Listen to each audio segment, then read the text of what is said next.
Hello students, today we are going to learn about de Broglie equation. Einstein when explained photoelectric effect, that time he said that light behave as a particle as well as a wave. So light shows dual characteristic.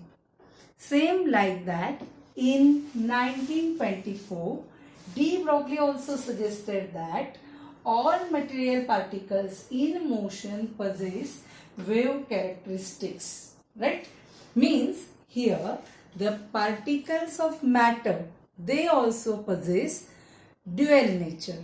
They can behave like a wave, also they can behave like a particle. This is suggested by de Broglie. Now these particles which are showing wave nature as well as particle nature, they all are microscopic particles like electron, proton and neutrons. They can show wave nature as well as they can show particle nature. Now the equation given by the de Broglie, that is related with the particles, right?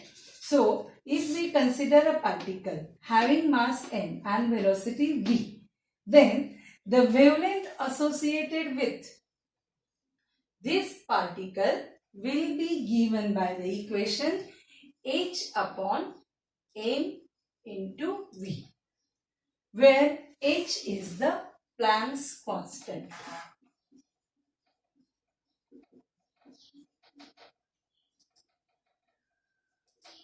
Right? And this equation, lambda is equal to h upon mv. This equation is known as de Broglie equation.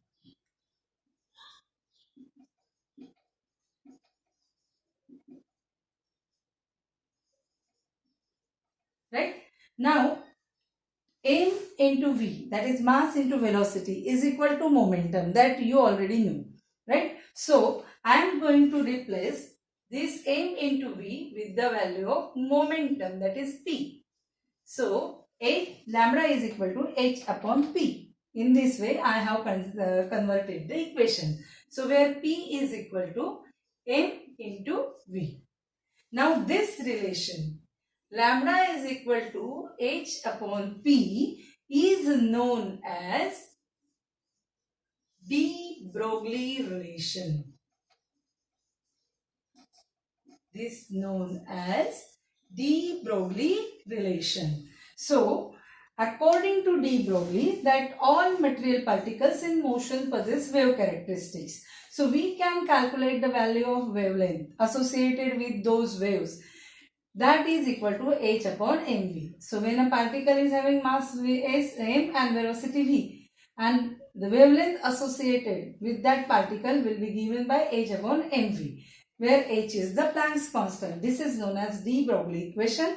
And if we are replacing mv by p, that is momentum, so lambda is equal to h upon p, that is known as de Broglie relation.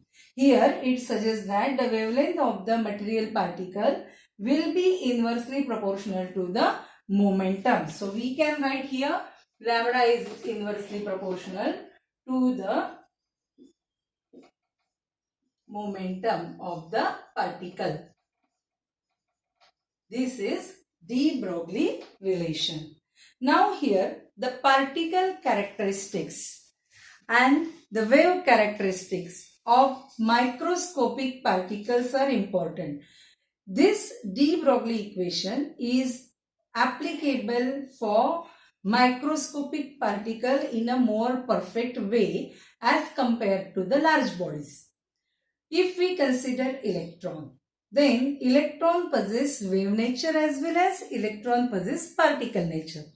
The particle nature of the electron was justified by the experiment when it is striking on the zinc sulfide screen.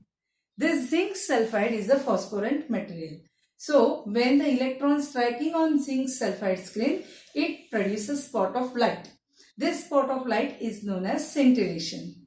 So for every one electron, there will be one spot generated when it strikes on the zinc sulfide screen. Indicate that electron has particle nature.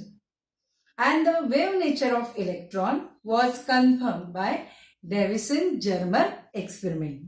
So here we can justify that electron also have particle nature as well as wave nature.